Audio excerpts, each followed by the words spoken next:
On se promène avec Arlette. Bonjour Arlette. Bonjour. Bonjour Nadia Nadia. et Maëva. Mais oui, Arlette qui nous fait Bonjour découvrir Sarreguemines. Et on se promène dans le quartier de Velferdin. Tu vas nous parler de la maison de la Dîme. Alors, où se trouve cette maison d'ailleurs ? Alors, la maison de la Dîme se trouve sur la place du Chanoine-Kirch à Velferdin. D'accord. Alors, c'est là où il y a la boulangerie maintenant. Là où il y a, oui, ben voilà, là où il y a la boulangerie. Alors, d'où vient cette maison de la Dîme ? Alors, les comtes de la Layenne étaient les seigneurs fonciers de Velferdin et ils avaient hérité d'un village ruiné et détruit par la guerre de 30 ans. Alors, construit dans la première moitié du XVIIIe siècle, vers 1745, l'hôtel seigneurial a sans doute été édifié sur les caves voûtées de l'ancienne maison de la Dîme, d'où cette appellation encore utilisée actuellement pour désigner cette maison. Alors, rappelons que la dîme était un impôt oui, payé à l'église et représentait la 10e partie des revenus des habitants. Donc, si par exemple tu avais 10 cochons, le 1 allait à l'église. Voilà. Le bâtiment mesurait environ 27 mètres de long, 17 de large pour une hauteur avoisinant les 10 mètres.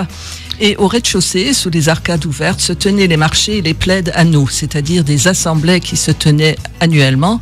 Et les seigneurs fonciers et les autorités religieuses s'y réunissaient également pour rendre la justice. Et à l'étage se trouvaient les bureaux de la chancellerie de la seigneurie et les greniers de stockage du blé. Alors, en 1780, avec la création de la baronnie de Velferdin, toutes les affaires relevant des villages qui la composent y étaient également jugées.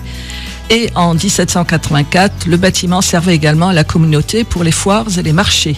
C'est là que se trouvait d'ailleurs le four banal que tous les villageois utilisaient pour cuire leur pain et le pressoir. Et le matériel de lutte contre l'incendie était également stocké. D'ailleurs, chaque nouvel entrant devait fournir un seau. D'accord. Ok, et bon, après il y a tout qui a changé avec la Révolution. Oui, la Révolution confisque les bâtiments, l'hôtel seigneurial subit des changements, tant du point de vue architectural que propriétaire bien sûr. En 1793, les arches sont murées afin de pouvoir servir pendant quelques années d'hôpital pour les soldats de l'armée de la Moselle stationnés le long de la Sarre. Et les biens du comte de Vergennes furent vendus aux enchères à la fin du XVIIIe. Alors, le bâtiment subit comme Sarreguemines des dommages durant la dernière guerre. Une partie du toit brûla vers 1941-42 et l'état de cette construction fut considéré lors d'un état des lieux comme vétuste et dangereux pour les passants. En 1953, M. Bricat en fit l'acquisition et en 1954, l'étage et une partie de l'arrière de l'immeuble furent détruits et il y installa déjà une boulangerie de 1956 à 1969. Voilà. Oui.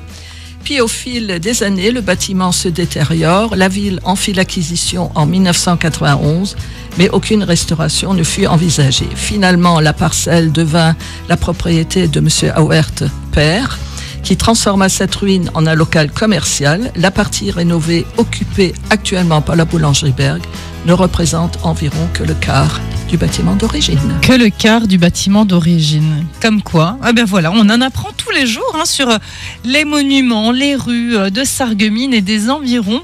Arlette, c'est toujours un plaisir de se balader avec toi.